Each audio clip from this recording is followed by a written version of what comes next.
All right.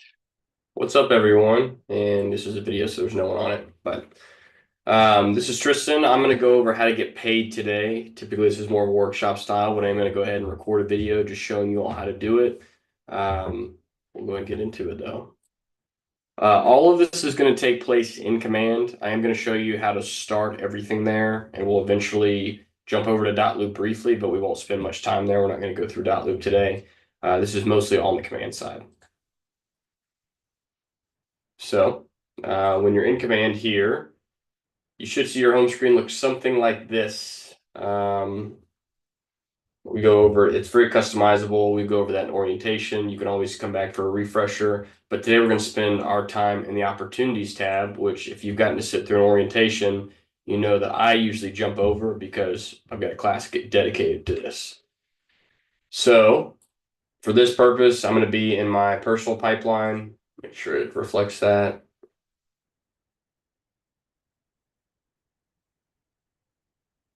But you can think of as an opportunity pretty much as a loop. Um, for every client you're working with, every loop that you have, you're going to have an opportunity. If you happen to represent both sides of one transaction, you're likely going to have two. So for yours, your market center should say just KW Commonwealth. If you're on a team, you may see that option here. From here, you have listing and buyer or landlord and tenant. It's likely you're only going to see listing and buyer if you're doing a lease transaction or a commercial lease transaction. Landlord or tenant may apply there. For today, I'm going to do a buyer because it's simple. It's a little bit easier than the listing is. I don't have a listing, and it's going to ask you to connect one to it if you go the listing route. And then owner should be you. So client, if you have your client in your database, their contact should come up. So like, here's my brother Timon. His info is already in there. If you've got phone number and email, the more the merrier. If the email is already in there, when you create the loop, um, it's actually going to go ahead and load the person and their email into it for you. So that's kind of a nice perk to it. By default, it's going to make the opportunity name the client dash the opportunity type. So buyer dash the actual buyer.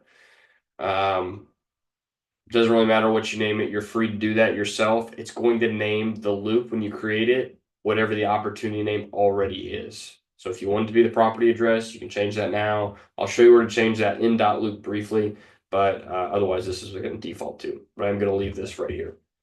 Custom tags, if you want to tag it as a certain one sphere of influence, if it's a lead from a different platform and you want to track the ROI on that, you can do that here. Pretty much, there's a lot, you can do a lot with it, but you'll see everything in red is what's actually required. So like I don't need estimated close date, time frame, budget, commission rate. I'll just put in 2.5. That's how I'm feeling today. Um, One important note, this opportunity phase, it's a big deal. Cultivate means only you can see it. Active means you and I can both see it. Now, if you forget to change cultivate to active here, when you submit your commission request, it's going to automatically do that for you. I usually recommend doing it if you can remember, because if you have questions about it as it's going on, I can see it and help you, versus you having to submit everything at the very end and me jumping back in to help. So if you can remember that, make that change. Go and click create. So this is your actual opportunity. This is the front screen of it. You can see it's kind of the info we've given it. It's gone ahead and filled in some of it. If you're going to come back to this screen, because naturally you're going to create this and then you're going to come back to it probably a couple of times, whether it's submitting docs or editing commission requests. If we are in command again, and you want to come back to it, you click on the handshake.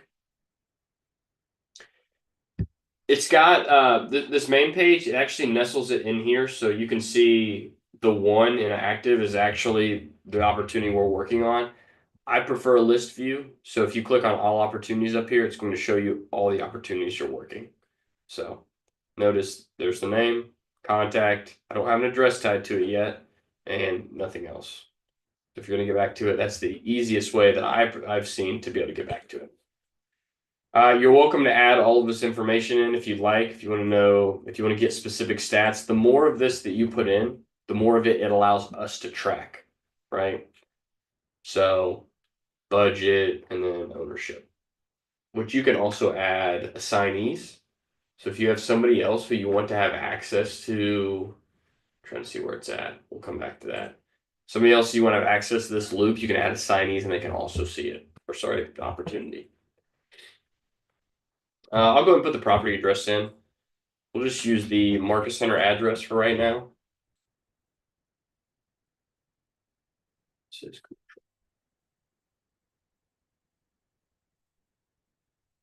So that would be the Market Center address. That's about it for this screen. You don't really have to do a whole lot. There are a lot of bells and whistles in the opportunities tab. You can do a lot like transaction summary, which will show a lot of the key dates when things were done, assuming that you're giving it to command. It can also compare multiple offers. It can update the client via command while you're moving through different stages of the opportunity. But we're just going to go over the base today, submitting documents, creating the loops, submitting commission requests. So I come over here to documents, you'll notice everything's blank. It's because we have to actually pick a checklist. So you may, right now, I just have residential, new construction, farm and land. I am going to go ahead and add a commercial as well, but I'd say 80–90% of the time, residential purchase is going to be what it falls in. So when you select that, you're going to see it opens up these 3 tabs, which pretty much correspond with the different stages with your buyer. So at the point of consultation, you have these state docs that are required to be signed. If you click on them, it'll actually show you kind of a preview of what they look like, right? When you're under contract, you'll have a couple more docs, some that are conditional, and then when you're closed, a couple more. So all this does is picks the checklist. Let's see. So next thing, ideally, you want to do this before you start the loop because it makes uploading documents in way easier and way quicker. If you do this part first, you can come over to start transaction. Now I use both DocuSign and .loop. I know that most in our board use .loop. If you click start transaction .loop, it's going to say what profile do you want to use. This is the profile you're working in. It's the one that's attached to KW. If you have multiple, make sure you're selecting the right one.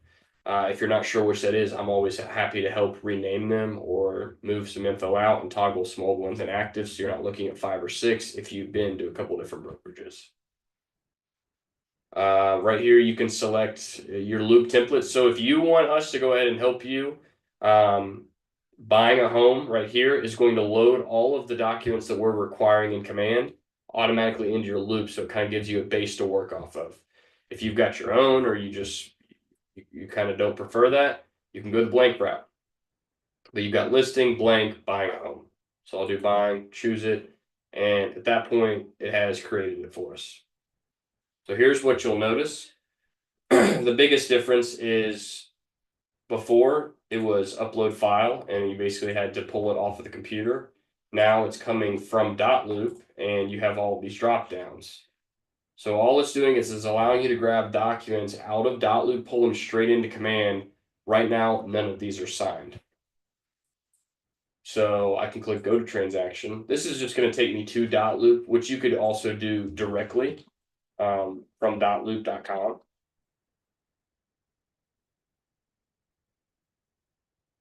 So this is the loop right here. So you can see it goes ahead, it loads in all the forms. So look at guide to agency, AG consent, fair housing, buyer rep. Those are all 4 in this first folder and relatively close to the order as well. You can see it's named exactly as I named the opportunity. And it should, I don't have his email saved in command, but if I did, it would go ahead and add him to it. By default, Bo and the admin will be added to every loop just so that the broker and like myself, if I need to look at like earnest money, something or copy, whatever it may be, will be in there by default as well. So you don't have to worry about adding us into it. So most important thing here is, and some of this will already be pre-filled out for you, is to get signatures. So I'm going to go ahead and sign both of these just because it's a mock. I'll save it, done, share it, no. So this is a signed document at this point. If I come back over to command, and I'm just going to reload it just because we're kind of doing it in live time. Let's say you get everything signed, and later that night you're like, I'm ready to go ahead and upload these for compliance. My recommendation, I get this question a lot. At what point should I go ahead and upload docs? The earlier the better, because if you wait until after closing and upload all of your forms in, and then we start finding gaps in signatures or things that were maybe missed and have to get re-signed, it could just be a little bit awkward to go back to the client and be like, hey, we've got a couple more forms we need to button up for it to be official, despite the closing having already happened. So my recommendation, throw them in there as you get them. You're welcome. You can resubmit as little or as many times as you'd like. So like the guide to agency, I click guide to agency and it's in. That's it. If I click on the blue link, you can see it shows the form. If I want to see a preview of it. And here's my signature right here. So it works pretty quick. It works really well. If there's additional forms you'd like to add, you can add those down here, create your own folder and add them in. I know some people like copies of the commission check, things like that. I'm only going to ask for things that are required by the state or the board, with the exception of maybe one or two things. And then one thing to note, copy of a DA. This is me uploading your receipt when the transaction is closed by me. So if you're ever, everybody should be getting direct deposits for these. If you're ever like, I'm not sure which is which, if you come look at this DA, it's going to give you, all the information on it, and it should perfectly match what goes into your bank as well. So that's pretty much it for your docs. Another thing you can do, I get this sometimes with sellers. They'll have a listing and you'll go under contract and you'll start all this, and then everything releases and they're like, well, do I need to create a new opportunity? No, you don't, because you can create different copies of the, I guess, of the document set. So for example, these don't change. These are documents between you and your seller in this instance. Keep in mind, this is hypothetical. I'm in a buyer thing right now, but here, if we were a seller, you could go to under contract and you could do a new version with the new offer, the new accepted offer, and you don't really have to recreate the wheel, create a whole new offered commission request. You can just click here and do that yourself. So that's it for that. If you do want to change the name here, you can click on it and click, you can do it here, or you can click use property address. Now, I don't have a property address in here. You can see it's, oh, I do, it's commercial. That's probably why it's not pulling it. But you can also click and do it yourself. Go ahead and archive that. All right, so that's it for the document piece. When you have everything in here, which I'll just throw them all. Let me throw them in here and just kind of show you the submission piece. Agency consent.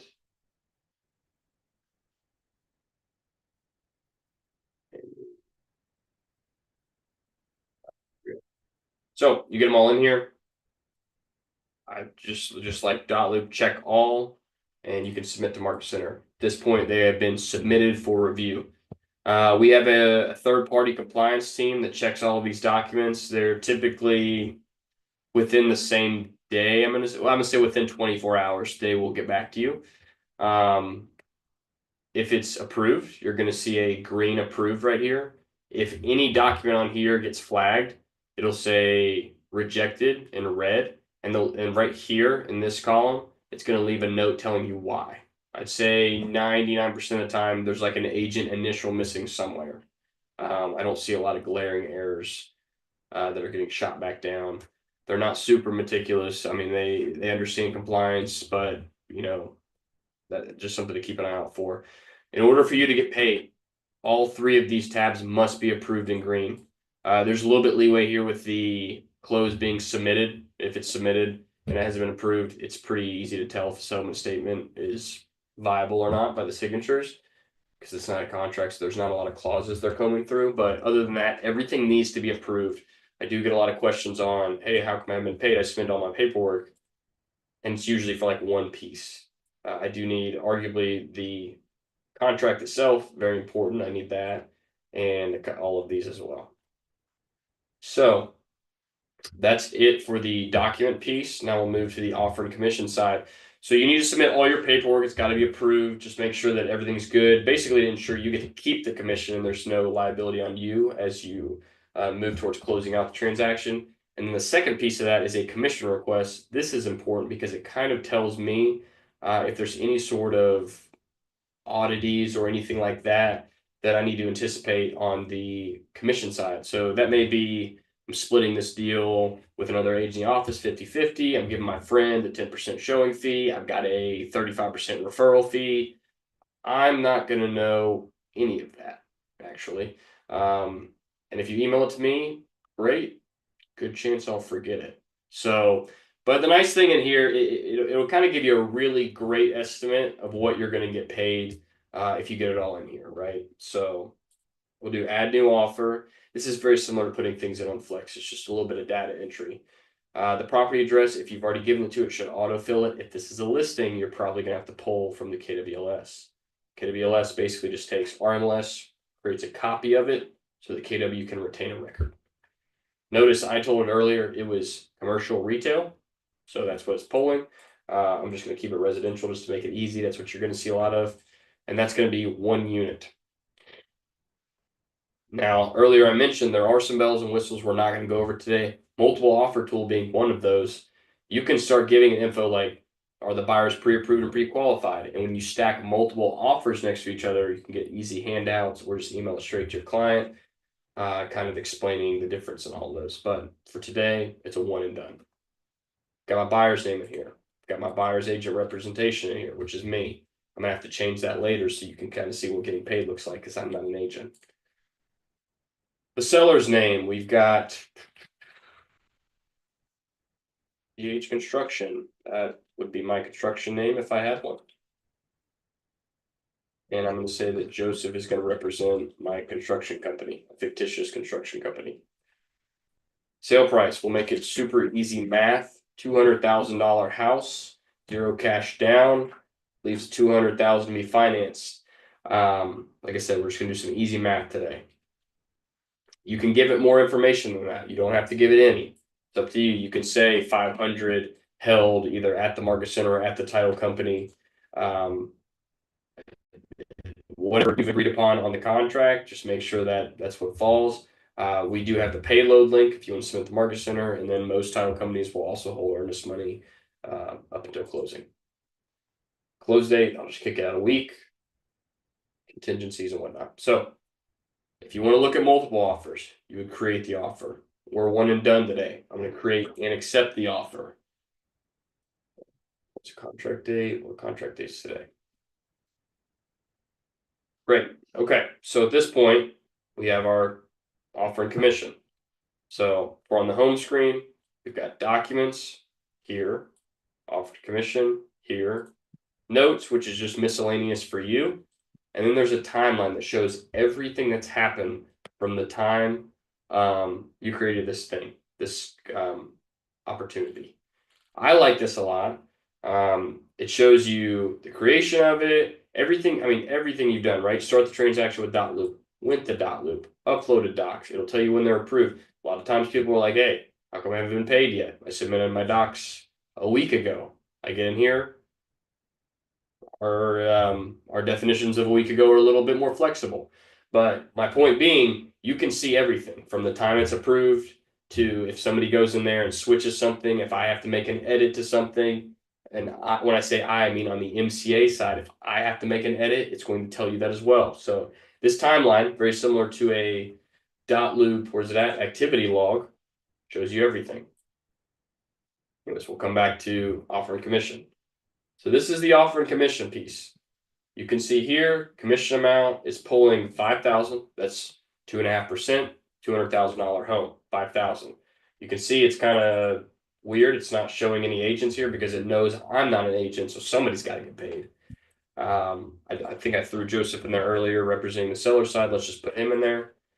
So this will already likely be done for you because you're a licensed agent, you're creating it. You don't really have to worry about this initial part. But if you're going to start adding some things to it, this is going to be more important, but I'll show you that in a minute. So it's going to tell you everything that needs to be balanced. And when I say balanced, We've given it this information right here. It's 2.5% commission, 5,000. It's 1 unit, and there's no bonuses, no referral fees. Okay, so that's what the system is saying is the control. So when I add Joseph in here, it's saying I have 1 unit left to give to somebody who gets it. Well, Joseph's going to get all of it. I have 5,000 commission to give somebody who gets it. Joseph's going to get all of it. And then from here, it's gonna do some more math. You have the option to add outside referrals if you want to give to any of the KW approved 501c3 approved nonprofits. You can do that right here, and then you can add deductions or anything else. So this is it at the start. So here's what you'll notice. 5,000, it's already telling you what your splits are. It's already telling you what your projected net is. This is not perfect, but it is usually pretty accurate. Now, if Joseph's like, hey, I want to split this transaction 50-50 with Jesse Kerr, right? Well, I've got to add Jesse as a second agent. So you do that, same place I add Joseph down here, add another agent. I'll add Jesse. Typically, my recommendation, just split the unit, however you would split the commission. So if Jesse's going to be getting half the commission, I give him half the unit. You're saying half is over distributed. We'll come back to that. Agent commission split, 50. I get this question a lot as well. The agent commission split is not the split you've chosen with the market center. You can see it's already taking care of that over here. Agent commission split is how much of the commission is each person getting. So if it's only you on the deal, well, you're getting 100% of it. You're the only person on here. I'd say this function is more tailored to teams or those who just want easy splits with showing or what it may be, referral, inside referrals, things like that. You'll see over distributed again, save. So the reason it's over distributed is because we're telling the system there's 1 unit and $5,000. Well, Joseph's getting 1 unit, $5,000, but Jesse's getting half and 2,500. So I've got to come back now and make an adjustment to Joseph's side. Okay. So here's what you'll see on the right-hand side. Now, based on their pay plans, based on their caps, based on their splits, it takes that commission, estimates everything, and gives us a projected net pay to each associate. Now, let's say there's a 35% referral fee I forgot about. I have to come to commission information, add outside referral, 35%. It'll do it for you. Let's say it's not 35%, it's a fixed amount. I just put it right in the amount box. And it'll try to get you to a percentage. That's not important. If it's one or the other, just use whatever you prefer. Same thing actually applies with the commission as well. Percentage or amount, right? But for right now, let's do add outside referral. So 35%, it's going to Ojo. That's what I'm going to go with. Ojo's a lead aggregator that it's kind of a paid platform. You'll notice, though, there are a lot of, let's see if I can get it to come up. Shoot, Keller Williams. There's a lot of KWs in our referral network. If we've done business with them before, they're going to be in here. You can always add your own as well. If you do that, you have to have their tax identification number right here. So let's go back to Ojo.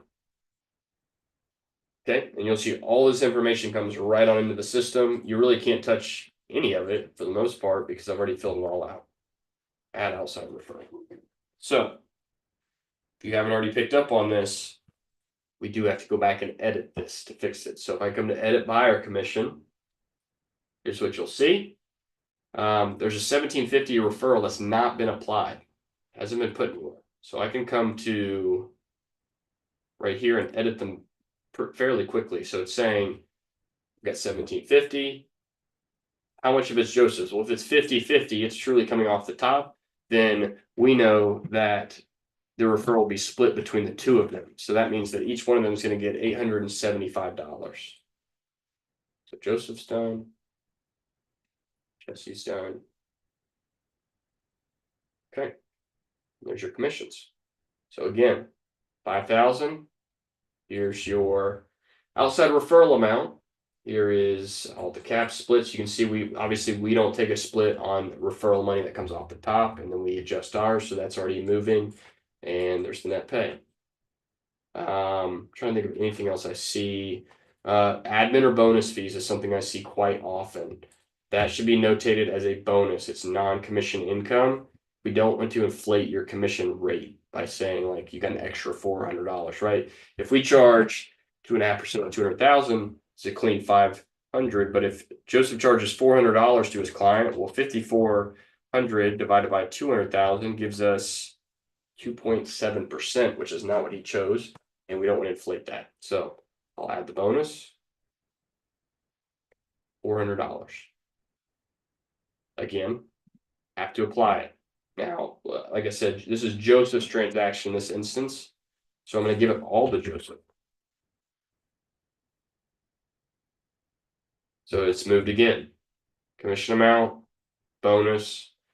Concession is something I don't see a lot of. If there's a concession on the transaction, I'm going to handle it on the back end. It's not something I'm going to ask you all to put in. They can be very confusing. It's more of let's say you took 3%. Your buyer needs 500 to close. Like they just can't come up with 500. And you're like, you know what? Take it. You take out my commission. Let's keep everything moving. Then that's kind of an agent concession or realtor concession. They're really weird in command and they're a little funky to put in. So I'll handle that on my end. So if everything is right, you can click submit. Now I do want to show you what it's going to look like if it's not. So I'll take out the bonus. So notice there's no bonus, but Joseph is showing a bonus. So if I go submit, it's going to say something like this. Remaining bonus balance, negative 400. Remaining total commission balance, negative 400. So we know that the bonus is what's messing it up because we're telling the system there's no bonus, but we're giving 400 to Joseph. Easy fix, buyer, bonus, 400. That was concession.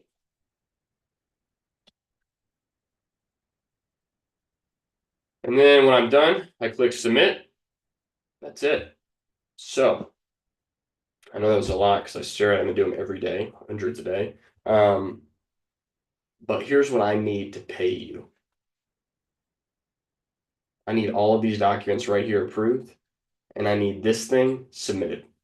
If you've got all that in there, assuming that there's no hiccups, if there's a discrepancy in the numbers, I'll typically reach out before I make any adjustments.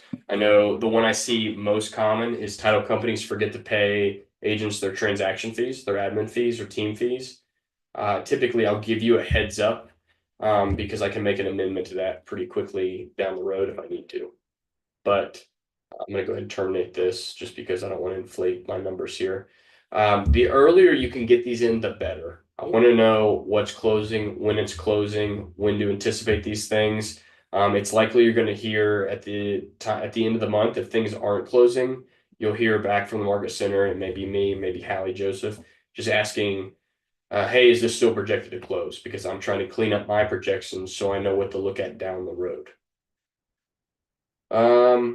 But that's it. Yeah, that's it. It's got your documents, got this. The last thing you can expect, like I said, is that you will get a receipt right here. I don't really have a mock-up one right now I can show, but it just kind of shows a breakdown of everything. What's also nice too, I won't go too deep into this, but if you create one of these, I can create what's called a commission demand. So if you've ever worked any sort of lease deal, whether it's landlord tenant commercial lease, and you're like, I need a like basically an invoice. If you submit a commission request, I can also give you an invoice. Just makes those automatically for me. So that's pretty much everything. These are all the bells and whistles you can start adding in.